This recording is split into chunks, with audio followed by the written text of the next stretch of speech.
It is such a pleasure to have you here with us today. And it is incredible that the year that has kept us apart in so many difficult and challenging ways have also has brought us together. That's right. Thank you And, very much for inviting me. and so many people who love Italy, who want to be there right now, are with us. And also so many of your donors are here. So I think we have a very special group of friends. Fantastic. Thank you. Yes. So, Simonetta, what I would love to start with is if you can tell us a little bit about yourself and how did your affair with Italy start? Certainly. Well, it started when I was born. My mother is Italian. She was born in Rome, and my parents met during the war and were married shortly after World War II. My sister and I have always loved Europe. We lived often in Europe, first in France, and then we lived for 5 years in Verona in the 60s when I was really my formative years as a teenager, let's say. I went back to Italy again during university. I attended Tufts, but I came to Florence with Smith College. And we had just a wonderful year of education and great professors. And I met my husband, and after getting my degree, we were married, and we just had our 46th wedding anniversary. So I've been here quite a while. I have children and grandchildren, and my love of Florence is always stronger and stronger. And living in Italy, as many of you know, I know many of you come and visit Florence and Tuscany and Italy in general often, but I must say it's an inspiring country. Whenever you travel or go even to the smallest towns, there's always something noteworthy to see, a wonderful church to walk into, artwork everywhere. But not only, there's also, you know, the music and the culture itself. Just the living here is a wonderful privilege, even though it does have its pain sometimes, but it's a wonderful country, and it's really inspired me to do what we did with Friends of Florence. My sister and I founded Friends of Florence in 1998, so we're approaching our 25th anniversary. Simonetta, how did the idea come to fund this nonprofit? Yes, well, living here, my husband is also half Venetian, so we would go very often to Venice, and I helped every once in a while with some Save Venice events, which gave me the idea and the really the energy to see, well, why doesn't something like that exist in Florence, notwithstanding the flood of 1966. And so doing research, we saw that there had been some obviously international help after the flood, but nothing had really remained here in the city. Or in the region of Tuscany. So we applied for a 501c3 status in the United States. My sister is great at that. She's very organized and very great administration, and it also helps that her husband is a lawyer. So we actually obtained 501c3 status in about 6 months. It normally takes about a year. So obviously the US government was happy with what we're doing. And since then, we put together our board, we put our bylaws together, and from the year 2000, we've been doing project after project. And how incredible that you get to do this with the museums directly. That way you can really invest all the funds in the project itself and keep it going in a very short time. I think things get to be finished and completed, right? I think if yes, we are very proud of the fact that we have very little overhead. We only have some part-time staff. Our board members are wonderful working board members. And the Office for Friends of Florence is in my office, and in Washington, D.C., it is in my sister's office. So we're able to keep the costs down and put almost everything towards projects and programs. We also do conferences. I see that Linda Campani is on the call. We often have had lectures in her wonderful school, the Stanford campus here in Florence, also with NYU and other institutions, the Aspen Institute. So we have ongoing programs when there isn't a pandemic, obviously. Programs and also conferences, things for younger people. We have a wonderful Florence chapter. Some of our chapter members may be on this call itself. So we do a lot of activities when life is back to normal. Hopefully it will return to normal soon. Yes, yes. So I say we have some really incredible projects to share. I think it was really difficult to choose what we would highlight today, wasn't it? Yes, it certainly was. It was. And let me see if I can share my screen again, and I will see if you get to let's see what happens. Okay.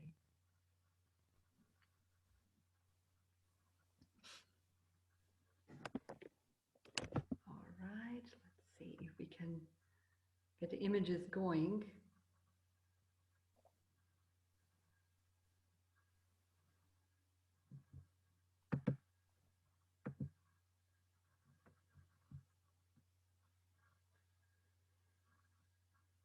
All right. So, Loggia dei Lanzi was the first project that Friends of Florence took on, correct? That's right.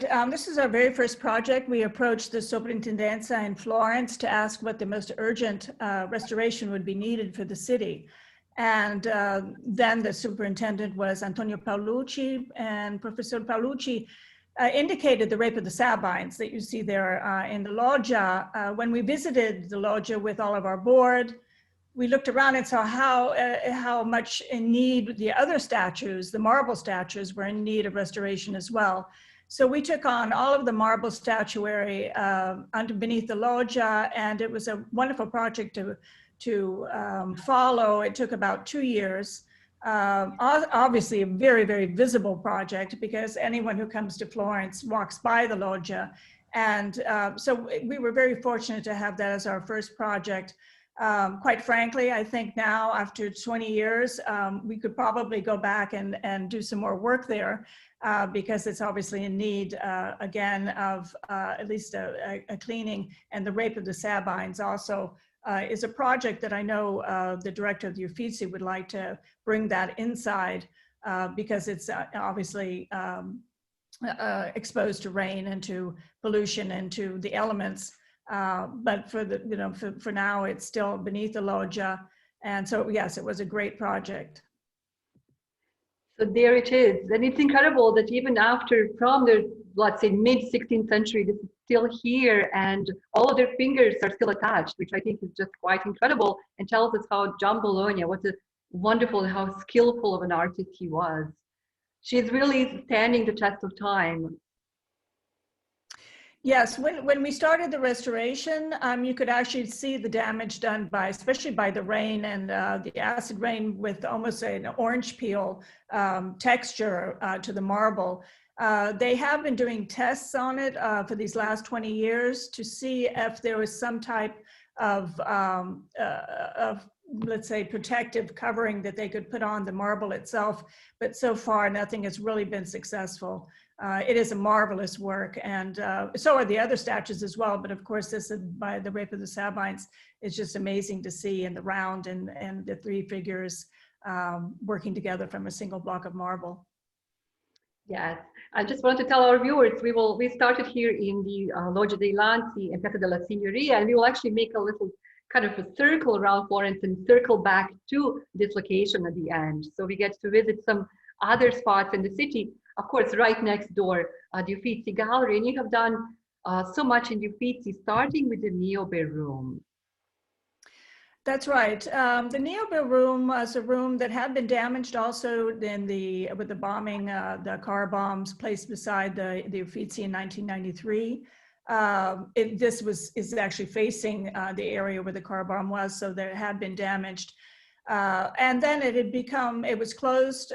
So when we started this project in 2004, we started in a way that has evolved for almost all of our projects, in that many of our donors adopt an artwork, and obviously there's a plaque placed in the area afterwards, thanking each donor. But in this case, each donor adopted one of the Niobe statues or the beautiful Roman sarcophagus that you see.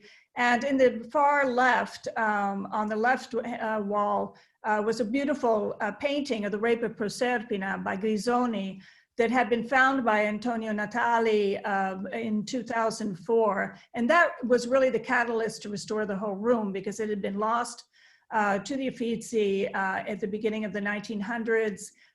He found it in a depository wrapped around a lamppost, actually, placed in storage. And when we saw it as a board, it looked literally impossible to restore. It looked more like a un cencio, as you say in Italian, or a rag. You couldn't even tell that it was a painting.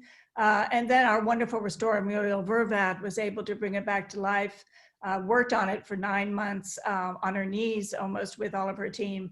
And then it's beautifully restored. So with that piece coming back to the room, we were able to restore and bring back this beautiful neoclassical architecture, very rare for the city of Florence, back to the Uffizi. Beautiful project, and it's wonderfully acoustic as well. They often have concerts there at the Uffizi.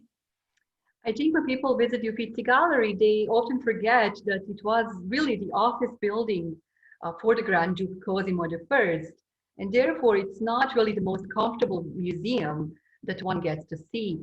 And I think what the work Florence has done with the Botticelli room is extraordinary.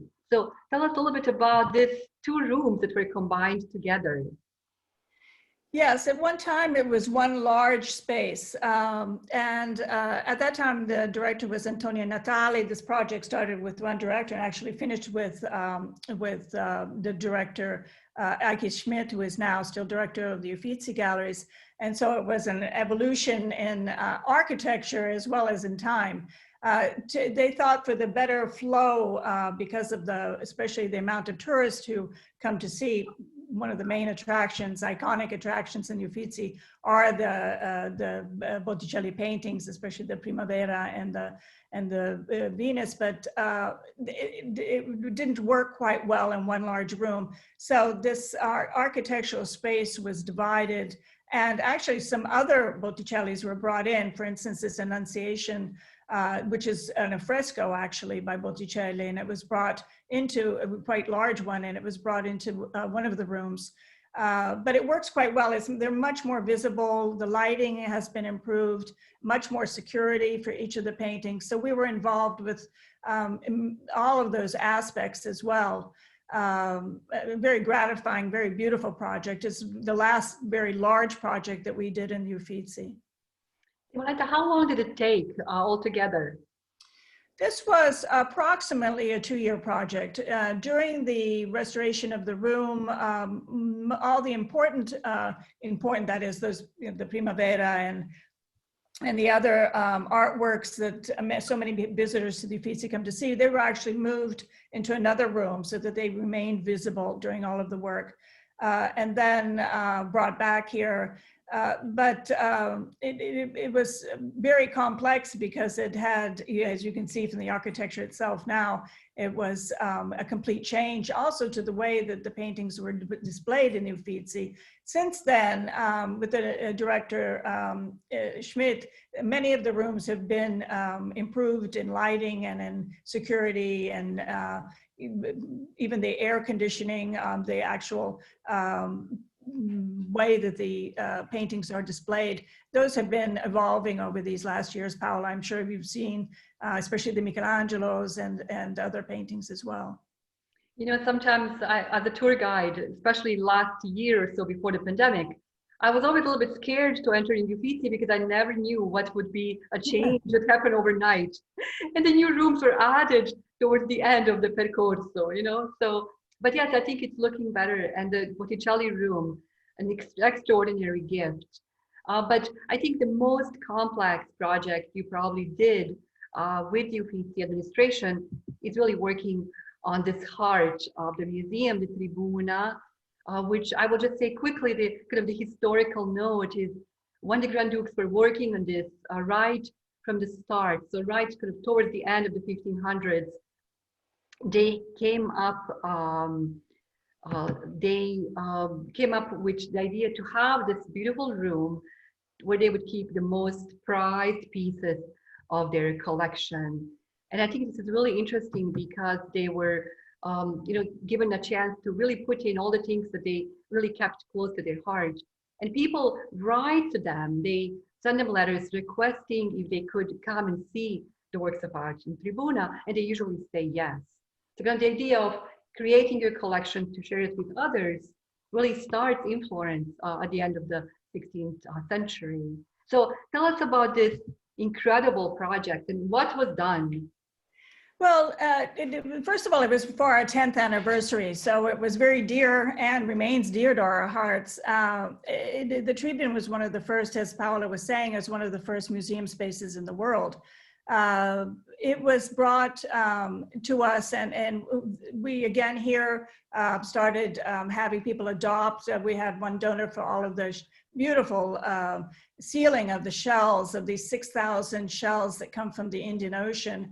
I always have that great vision of these ships bringing the shells to Florence to be used on this great, beautiful project. And in fact, during the restoration, we were able to see that only 2 had been broken in all of these years, in the last almost 500 years. So on the very top of this beautiful ceiling is a weather vane. So that brings in the wind and the air into this project, into this beautiful room of the Tribune. And then obviously the seashells and the mother of pearl, beautiful gold leaf decoration, bring in also the sense of water of the, so that we're speaking of all of the elements here. And then we also had all of these windows redone. They were actually made by hand in Venice. And then as one comes down to the next level, the beautiful red silk was done at the Antico Settificio Fiorentino here in Florence.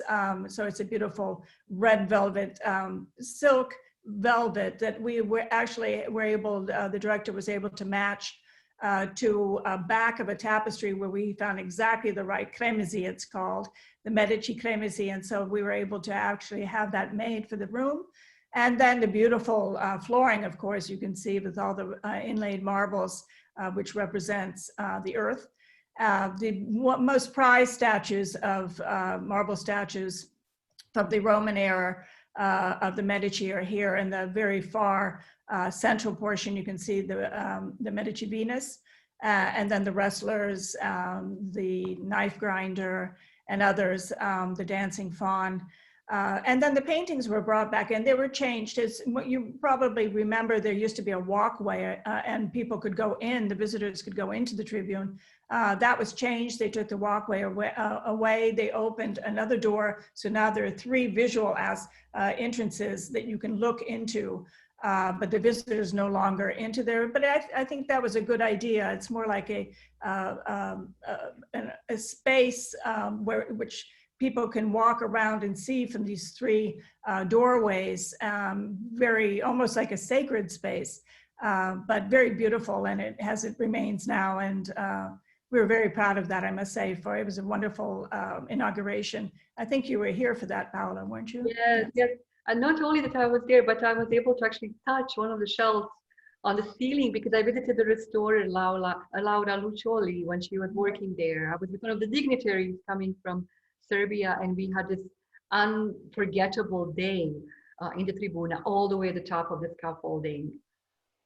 In fact, another aspect of Prince of Florence is we try and do as many live projects as possible so that people or visitors or donors can at least come and see how the project is evolving. And in this case, they made just that amazing scaffolding that one could walk up quite easily, in fact, and which it was very secure. And so you could actually touch these beautiful shells. It's quite an experience. What a room, I think, leaves us breathless even in the 21st century. Yes. And we also, after our major projects, we also produce a book. We've also produced DVDs, but we try and also document everything that we do. And so there's a beautiful book on the Tribune, another book on the Loggia dei Lanzi, another one on the Niobbe room. Now with internet being so readily available, we also obviously put things on our website and share things by internet. I think it's incredible how every restoration project brings the shine and new energy and new light to these cleaned spaces or works of art because people get to talk about them more. The newspaper articles that come with them. So maybe some forgotten treasures of Florence get to have their little spot, 5 minutes of fame, which is what happened with the beautiful Capone Chapel in Santa Felicita. So here it is, this incredible deposition by Pontormo. And I always imagine how did the Florentines feel in the late 1500s when they actually arrived to the church. They entered the door and they saw an altarpiece like this, which was something that they have never seen before. So Simonetta, how it was to be in the Capone Chapel, and how did this project come about? Well, being in the chapel is amazing. Every time I walk by there, I try and go in even now. So I love Pontormo's work. And often our donors, and in this case, they're board members from New York, will follow a path. So we have donors who love Fra Angelico, or obviously Michelangelo or Leonardo. In this case, the donors are especially enamored of Pontormo, and this is not the only project they did, but they one donor actually supported the whole project. So we were able to restore both the painting, the beautiful frescoes here of the Annunciation on the right, the flooring. Actually, the ceiling had been whitewashed. You can see, in fact, in this image, the ceiling is completely neutral in color, and we were able to bring back the decoration that was made. Unfortunately, no longer the ceiling of the cupola of Brunelleschi, who had originally designed the cupola there. It was changed when the Vasari corridor was put in. So it was a different era, let's say, of the fresco. I think you might have an image of that, Paola. I'm not quite sure if I sent that to you. This is a beautiful Annunciation. I also have this one, which was damaged quite a bit during the flood. Obviously, it was very close to the Arno River here. And so there was very high water that affected also, obviously, this chapel. But all of the marbles, as you can see, the beautiful inlaid marbles were all restored, the flooring, everything. So it was a great project, beautiful. And we're very fortunate to have one of the best restorers, Daniele Rossi, who did this. And he actually wrote a book as a kind of a communication between himself and Pontormo, because he had done quite a few other projects with Pontormo as the painter, the Visitation and others. And so we had this special rapport between the restorer and the painter himself. I think once you spend so much time working on a fresco or a painting, I really do believe that probably some special relationship is formed with that creator. And I feel the same thing happened with David and the restorers who were working on David. I mean, what an incredible privilege, I think, for all of those that get to touch his skin. So tell us about what Florence did in the Academia. And I think maybe we can start actually with the view of the prisoners as well. Yes, when we had completed the Loggia dei Lanzi, the director then, at that time, Franca Faletti of the Accademia approached us and first asked us, that was 2003, first asked if we would be interested in restoring all of the paintings around the David in the tribune. Here from this angle, you don't really see them, but they're on the two flanking sides of the David. And we were able to restore those in 1 year's time with many donors. Some of the paintings were so large that the door of the Accademia had to be taken down to have the paintings go out to the various laboratories. So we were able to restore these, and they were all artists that were living at the same time as Michelangelo, affected by, obviously all that he was doing as well. And then in 2004, it was the 500th birthday of the David. So again, the director asked us if we would be interested in funding all of the diagnostic tests to determine what type of restoration was needed and would be best for the statue. Let me take a drink of water. Please. I would just say, when finally David was cleaned after this incredible restoration, it appeared that he lost a little bit all that dirt and layers of dirt that he had, because he was in front of Palazzo Vecchio for more than 300 years.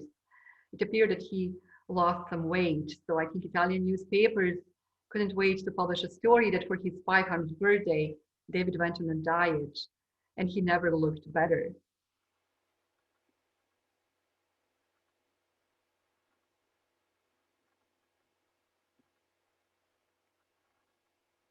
Simonetta, do you see me? So from the diagnostic test,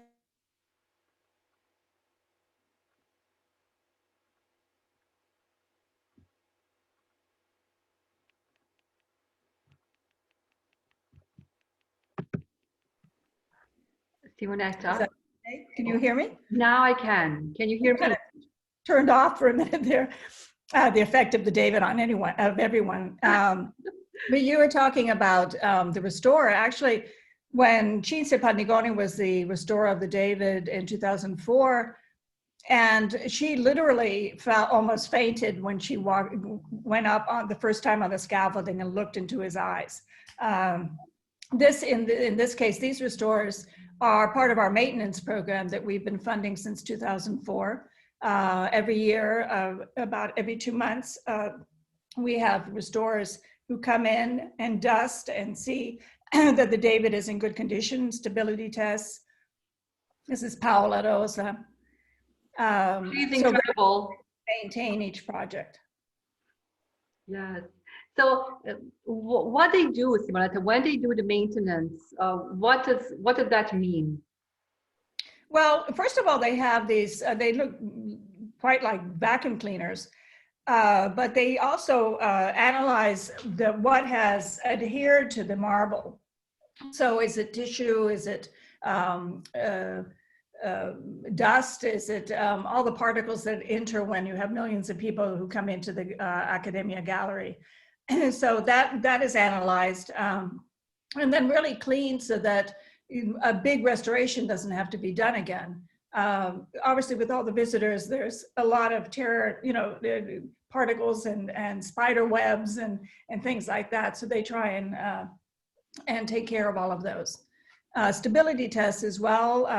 Every once in a while, they'll see how that is. They had actually had a monitoring device next to the David for about, I think it was 4 or 5 years after the restoration to see what state he was in, actually. Incredible. And talking about Michelangelo and his masterpieces, you are now involved in a very special project in Opera del Duomo, and Prince of Florence has undertaken the restoration of Michelangelo's last work, his last Pietà. Yes, this is a immense honor for Prince of Florence, I must say. This is one of his artworks, which is most poignant, I think, carved in 1547 when he was 72 years old. So he was actually carving this for his own tomb, a tomb that was supposed to be located in a church in Rome. Many of you know probably by studying Michelangelo that he then tried to destroy the piece, tried to destroy the statue because it had some faults in the marble as well. But he would be working on this beautiful Pietà at night. Vasari describes in his book, in his section about Michelangelo, that he found Michelangelo with his hat that he had invented with a candle on it, working away during the night hours, because this was for himself. So it was a very personal artwork. And it's a privilege to be able to go up on the scaffolding where it is being restored now by Paola Rosa in the Museum of the Cathedral. Unfortunately now, because of the COVID lockdowns, some of the work has had to stop and then start again. But it's going forward. It's going a little bit slower than usual. You can see here some of the cleaning that has been done, patchworks. We were hoping that it would be done by the end of this year, but because of of 2020, but because of the lockdown, that will probably, take place sometimes, hopefully at the end of 2021. But it is a live restoration. So when the museum is open, there's the actual scaffolding. It's almost like a theater, and you can actually see the restorers working.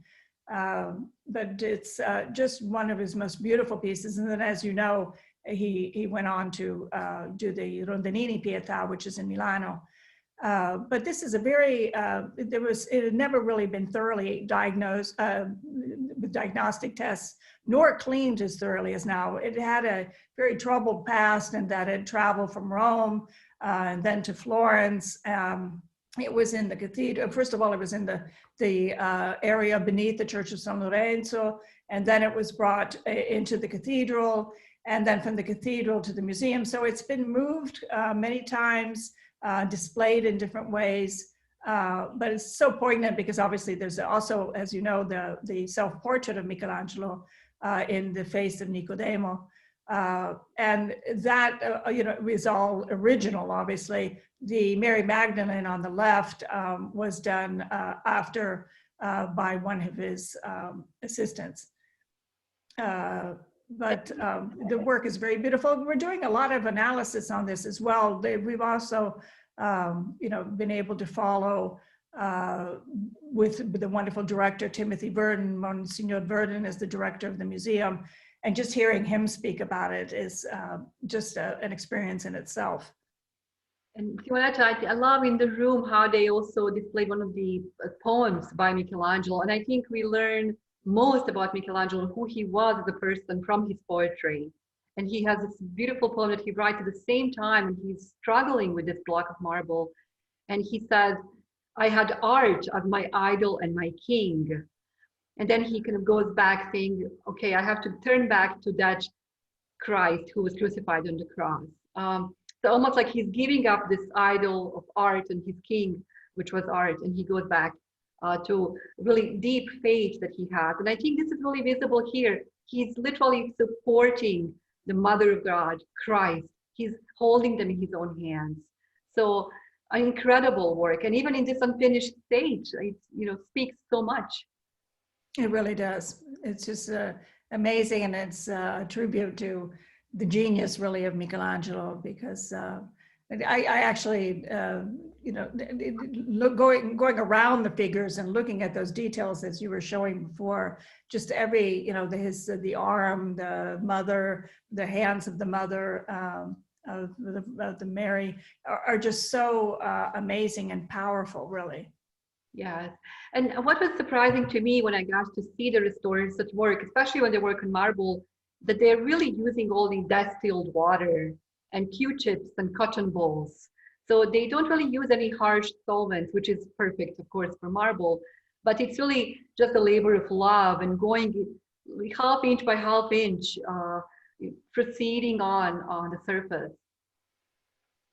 That's right. Yes, you can see how, just delicate and just a centimeter a day almost, or even less. Truly incredible. I would say let's leave Michelangelo's works for now, and let's maybe move on to this incredible church in the hills of Florence, San Miniato. And I'm sure many of us spent some beautiful hours there, especially when they do the Gregorian chant at night. But in the church, there is probably the most beautiful, at least for me, I don't know if you agree, but one of the most extraordinary examples of different artists in Florence working together on a chapel. And they're all incredible in their own way, but no one adjusts their style to be matching or to be fitting in with others. So they all do what they do best.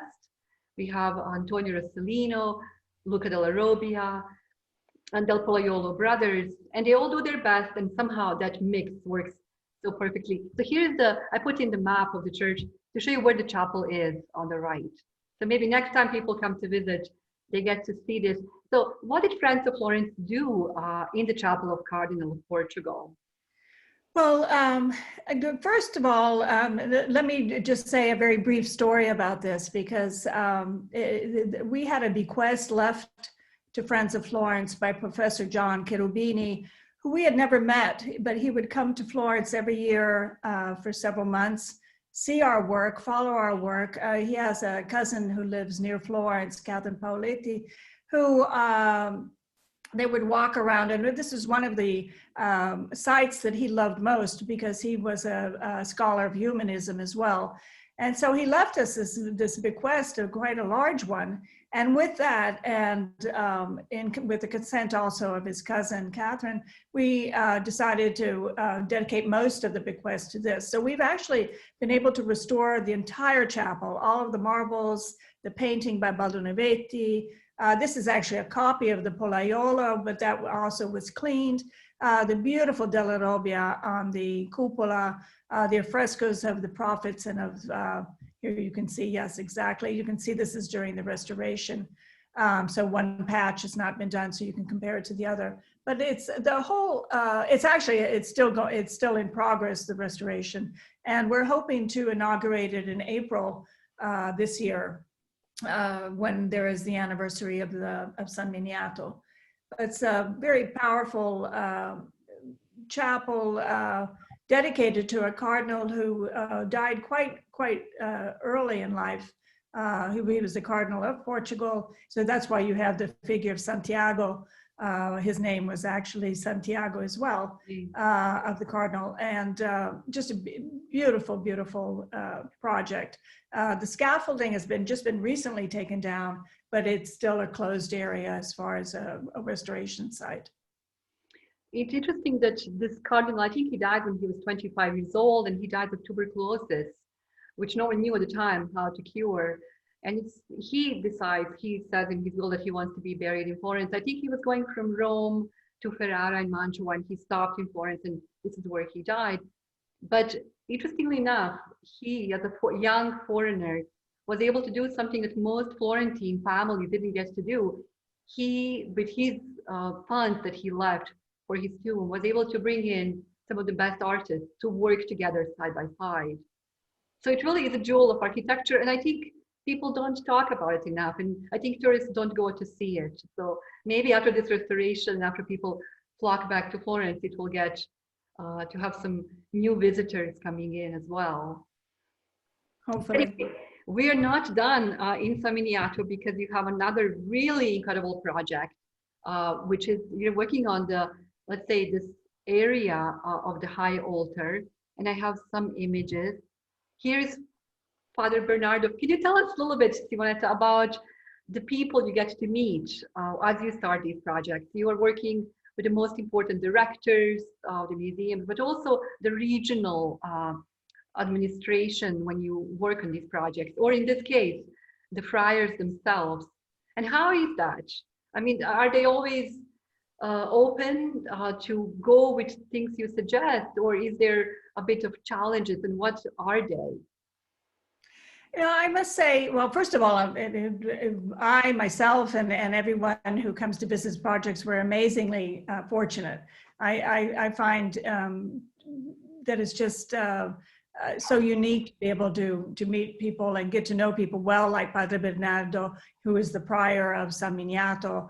It's a Benedictine order here. And the church, actually, when we decided to do this project of the high altar, the church was getting ready for a 1,000-year anniversary.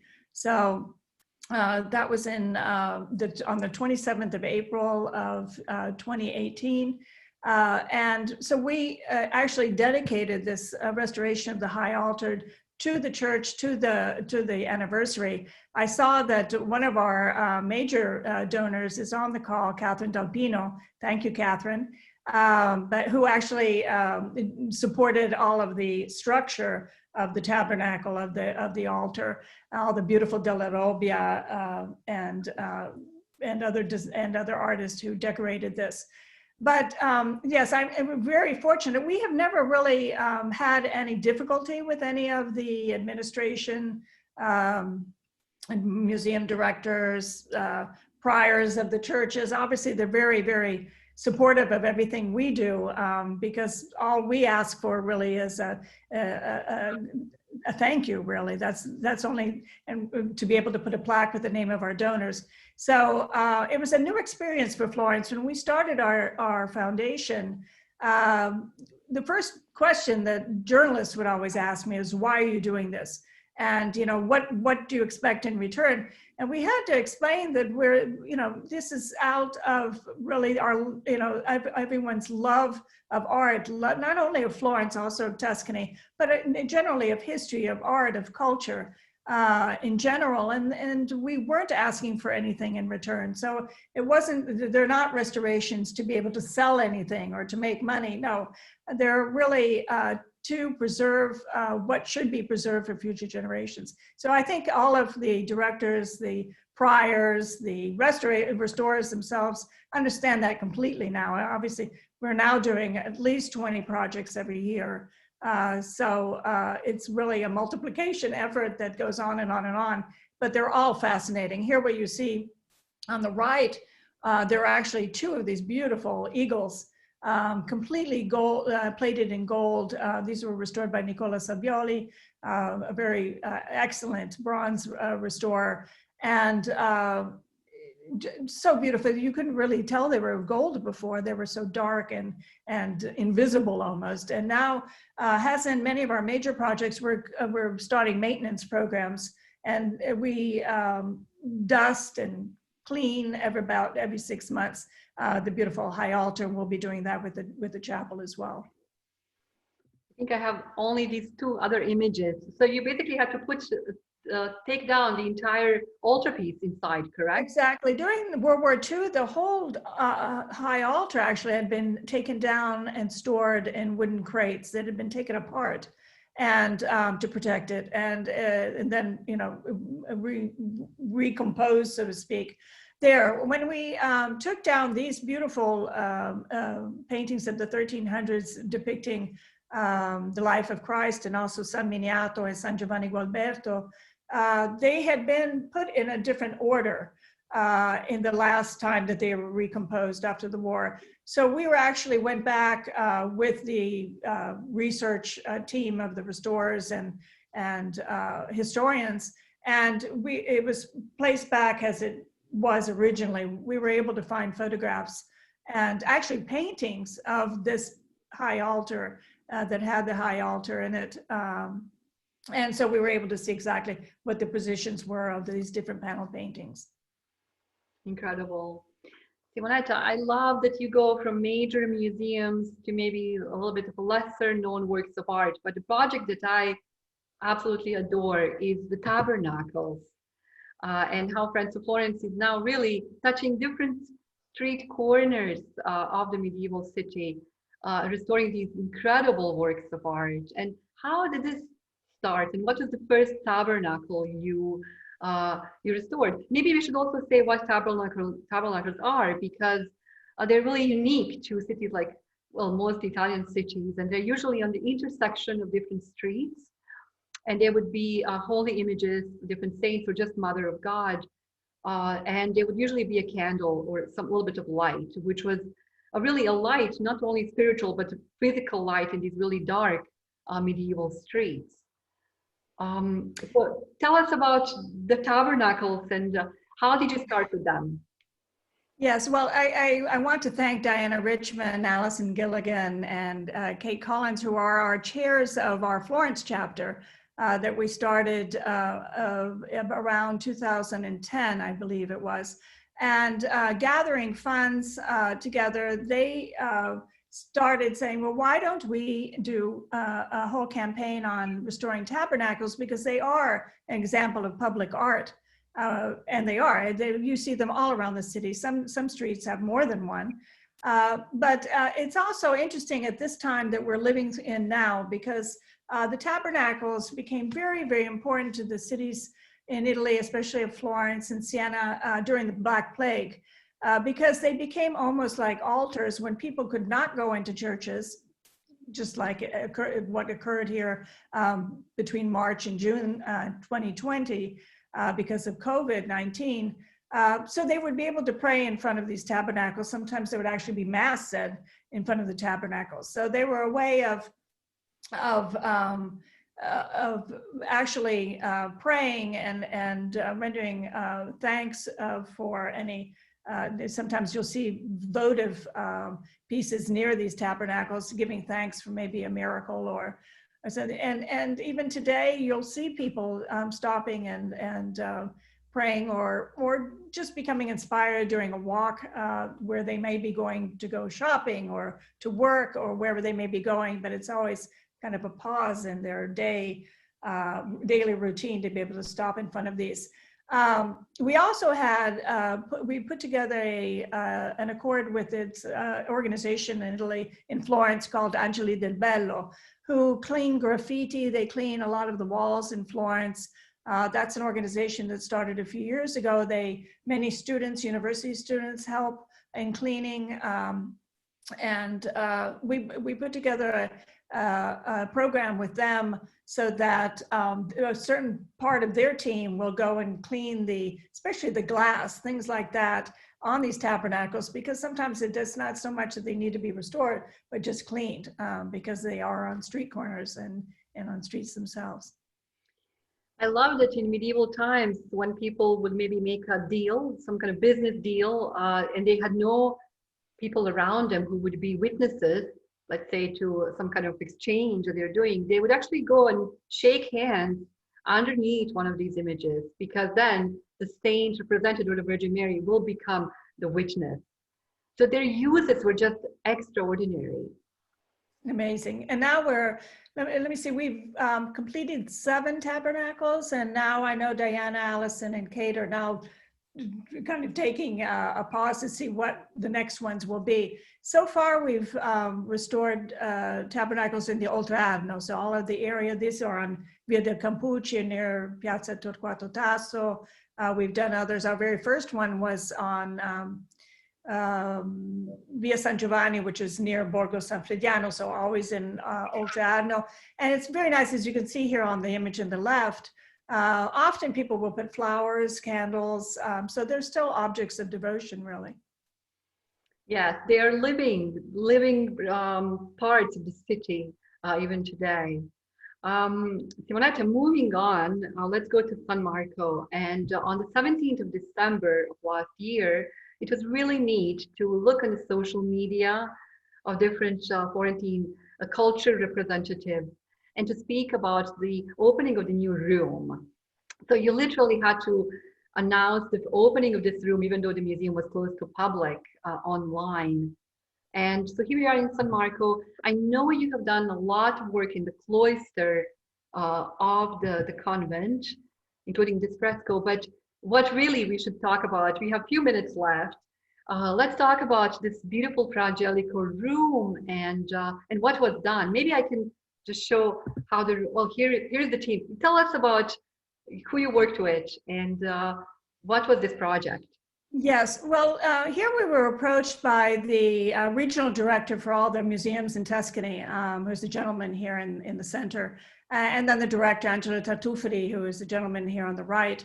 Because it was 150 years of anniversary for the Museum of San Marco, and the room now they've changed the name. It was called Sala dell'Ospizio, or the Pilgrim's Room. Now it has been renamed the Sala di Beato Angelico, the Room of Fra Angelico, because it does have most of his great masterpieces are here collected in one room. I wanted to go back, Paola, if you can show what it was like before. Echo. Sure. There. This is what the room looked like previous to to the redesign and restructuring that we just presented. Very dark, no protection really from sunlight, no climate control for the paintings. The description plaques for each of the paintings were only in Italian and very hard to read and follow. And the paintings themselves had these beautiful altarpieces, had glass in front of them, and the glass had grown dark. Many times it changed the colors almost to a greenish hue. So it had really changed. And then now you can see. Before we go to the new, how it looks today, you can almost imagine tired pilgrims coming in the 15th and 16th century to rest, in this dark room. And then look today. I mean, it looks like a beautiful 21st century museum, extraordinary transformation. It was interesting to see when the work was just being completed, when I went to go see how it was evolving.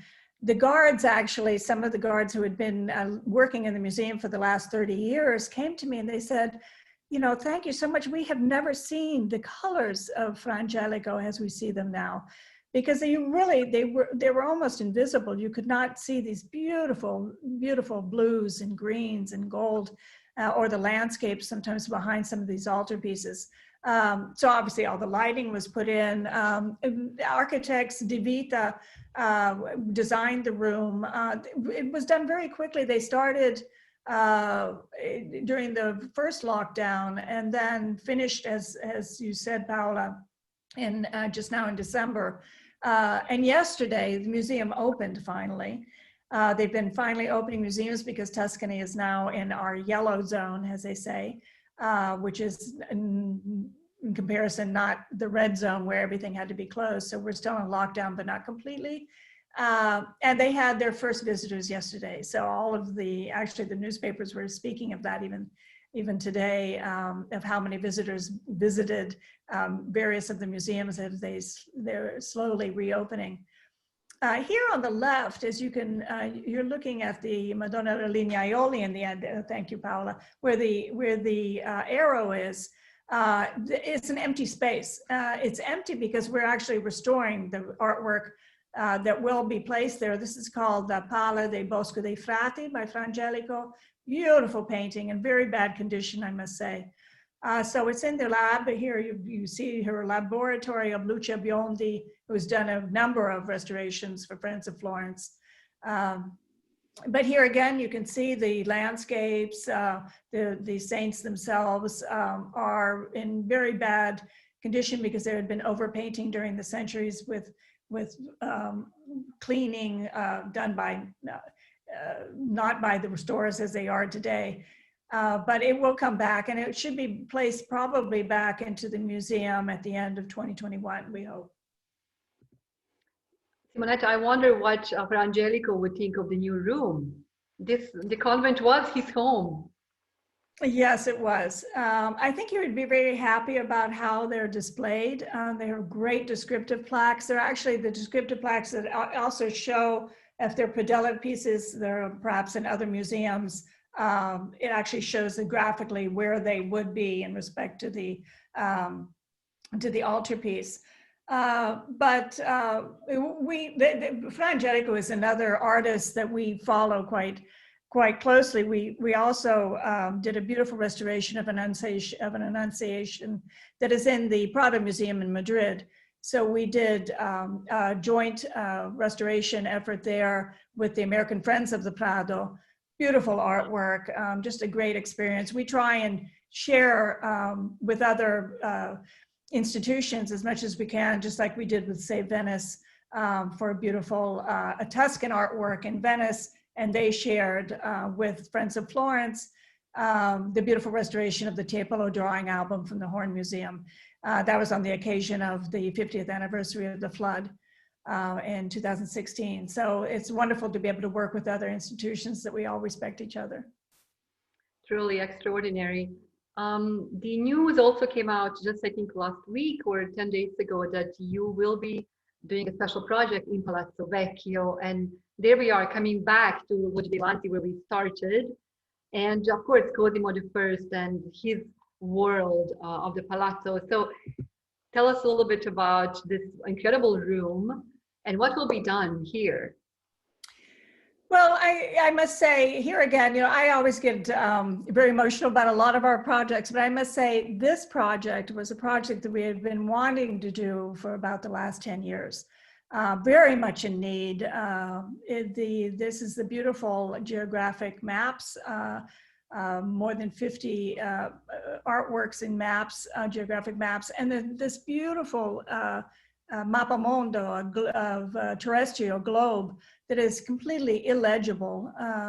But the whole room itself, we're very fortunate because we're now starting to work also with the Museo Galileo, which is the science museum in Florence, because they have studied this room intensely. And so we were putting together a scientific committee as well to be able to study really each part of every map. This was created in 1560. The maps are so exact. One of them is actually, I think it's the one here on the left. You see the lower left is of California. And then there's depictions of fauna, of the whole world. So it's a whole representation of the cosmos, obviously in honor of Cosimo, the first, but also of his love of science and bringing together the whole universe has a symbol of his power, really. Inside each of these cabinets where the maps are where there used to be, it used to be called, it still is, but most people call it the geographic map room, but it used to be called the Sala del Guardaroba. The Guardaroba is like a dressing room almost, because in each of these cabinets were his most prized scientific instruments, statuary, small statues, just a whole collection of his most precious objects were kept in here. And in some of these cabinets you can open and there's a secret passageway that goes to another area in Palazzo Vecchio. But this will be an astounding project. We're just starting it. All of the papers have now been signed in the last 2 months, and we're putting together the restorers for this. I have a meeting actually on Friday, next Friday, with the Galileo Museum again, so that we can make sure that this is restored, and also that the story is told about this. So when visitors come to Palazzo Vecchio, they are conscious of how important this room is. So again, this is going to be a live restoration. The maps will be restored in an adjoining room. The globe is so large that it cannot be moved from the room. That'll be restored in situ. And then again, climate control, lighting, everything to preserve this beautiful space for the next generations. I can only imagine how important he felt when he would actually come to his guardaroba, because all of this power and just the maps were such incredible tools, of course. Who had the knowledge of the world, of course, could conquer it, right? But just the technical knowledge, mathematical knowledge, measuring distances, all this would be kind of part of map making. And then what Italian artists get to do, they also get to make them beautiful. So they're really glorious works of art in their own right. And I think there are 53 of them here, correct? That's right, 53. And the detail is just so exact that people often will just spend, an hour trying to find certain places that they're accustomed to on each of the maps. It's amazing. And we have a single donor for this too. Wow. Which is we're so grateful to them, really. Incredible. I think the globe, that is 2 meters in diameter, has never been restored. So that's really extraordinary. Exactly. We're hoping to be able to do a very close analysis with infrared. There was actually, when the room was designed, there was also a celestial globe that was supposed to come down from the ceiling. So actually the whole, cosmos, that was never actually made, but this, yes. But it's fairly illegible now. So we're hoping that at least something will come back. It seems that at least the director of the Science Museum was saying that each portion of the globe actually corresponds with where the map is in the room. Mm-hmm. So if one were to be able to do a direct line, but we'll have to see that. So stay tuned. In the near future, we will be able to learn more. Simonetta, I just wanted to show a few other images. Every year, Friends of Florence does give a prize, and you choose a new project that will be done that year. So who won the prize last year? So this is, yes, we do actually it's biennial. So every 2 years we give a restoration prize, which has been a great way of knowing about other projects to do. And it's a prize of 20,000 euros. So even though that is a good sum, it's not the huge sum that some of our restorations are. This is Anna Fulimeni, who is receiving the prize, and she will be restoring the bust of San Miniato, which is in the church of San Miniato in the sacristy. Beautiful wooden and gold gilded bust. for all the work you have done in Florence, you have gotten the most important honor the city has to offer, which is the Golden Florence. How was that? How was it receiving this incredible Florentine coin? Well, first of all, as I always say, and I told the then mayor Renzi, that it shouldn't be personally to me. The prizes are really for Friends of Florence because, and I always say quite rightly that without our donors, we would not be able to do even a single project. So it really is for all of them. In this case, this was in 2012. It was the same day, actually the day before we inaugurated the Tribune. And at that time, it was Mayor Renzi who then became Prime Minister of Italy. But it was a huge honor. It's the most important award in Florence. And then not only that, but you also have been awarded the Order of Merit of the Italian Republic. So it's almost a knighthood, correct, of the Republic of Italy. Yes, it's like a knighthood. It's really a thank you from the Italian state for all that Florence, Friends of Florence was able to do. So here again, it's quite an honor, very much. And it was actually given on during a program that we had here in Florence with Ross King, Bill Wallace. It was on Michelangelo between Florence and Rome. And so a lot of our members were able to take part. And Simonetta, not only, but I had to put this picture of us. We took some pictures in some really special places, but I think this is my favorite picture of us when you actually were awarded this great honor. Here we are in Piazza della Signoria. Here is Cosimo I on his horse. But this was the moment where you actually were celebrating this incredible recognition given to all you do. And I wanted to end with this image. And tell us about this object you're holding in your hand. Ross King, who has, I think many of you have probably heard him. I think you've had a program with him, Paola.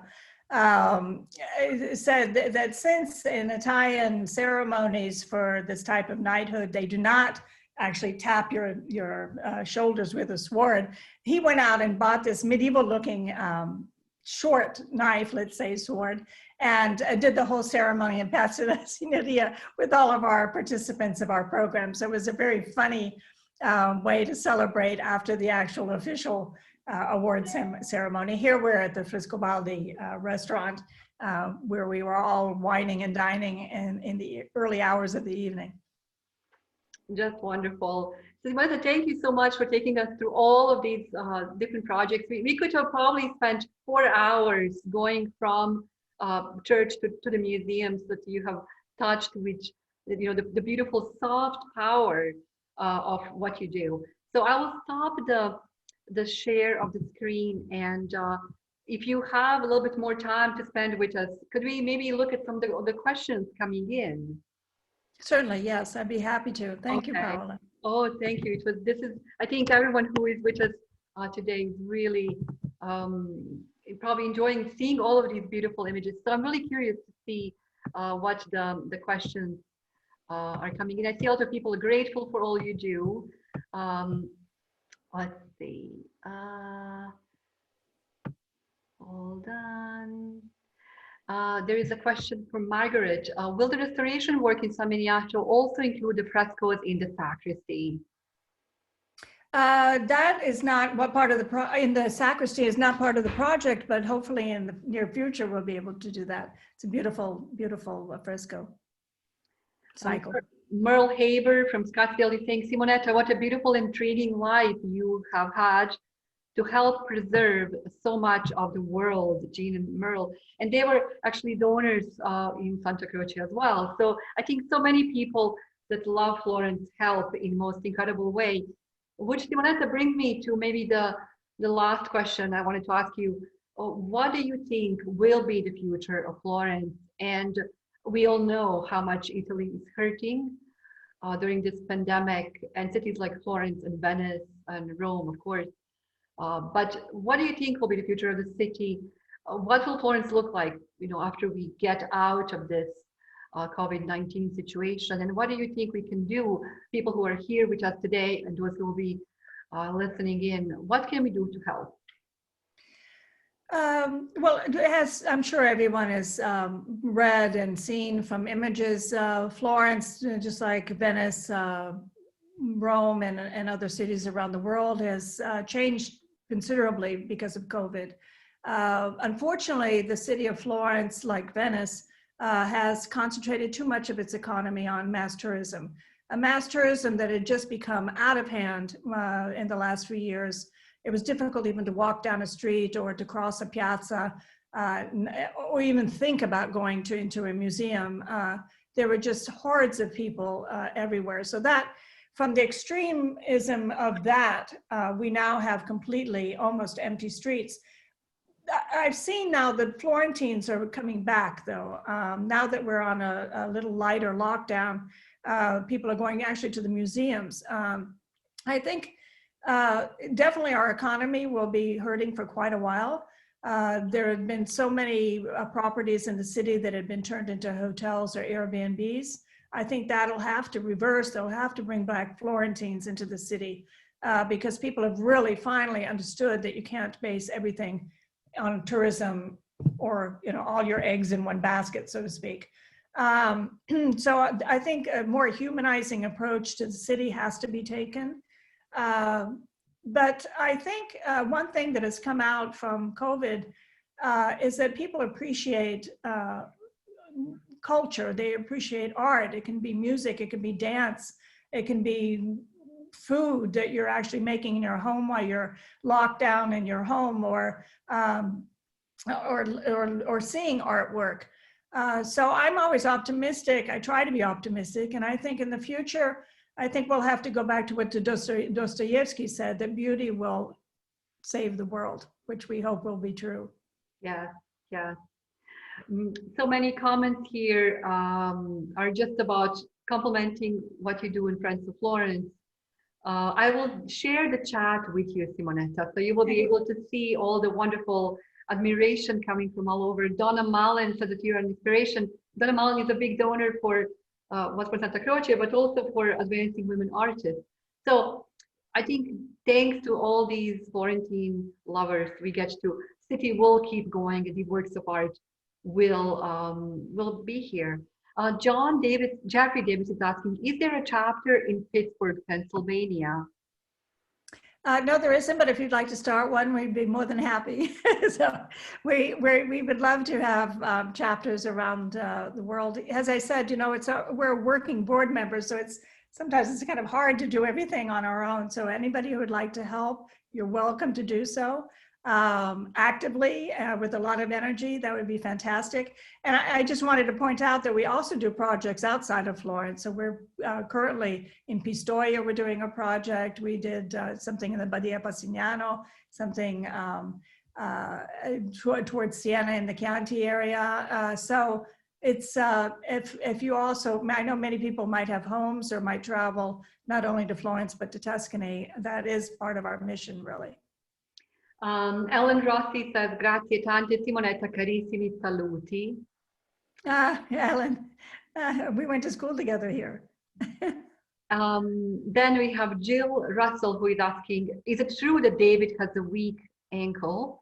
And in fact, then Archibald from Ecomos is asking, any progress towards stabilizing Michelangelo's David, and will it be enforced? That's the question. We had, when they were monitoring, and it's been a fact that it's come up for decades now, that they had seen some very, very minor cracks in one of the ankles of the David. So there are always ongoing stability tests. I know that the current director, Cecile Holberg, would like to, actually, I think they're going to start now with the University of Florence in just a couple of months to do an even more thorough examination.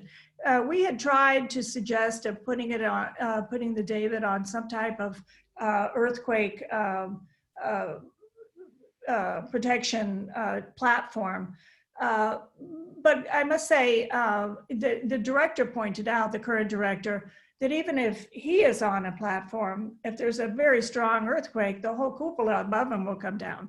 So they'll have to find a way of protecting him, protecting this beautiful masterpiece. But it seems to be going very slowly. I wish something could be invented that could stabilize him and also protect against a major earthquake. So much to think about. But he has survived world wars. He also survived people throwing rocks at him. So I think he's okay. I have another question. Hold on, it was coming from, I think Nancy Turner was asking, will there be a publication for the Portuguese chapel at San Miniato? Yes, we're planning to do actually a double volume. So one on the high altar and one on the actual chapel itself.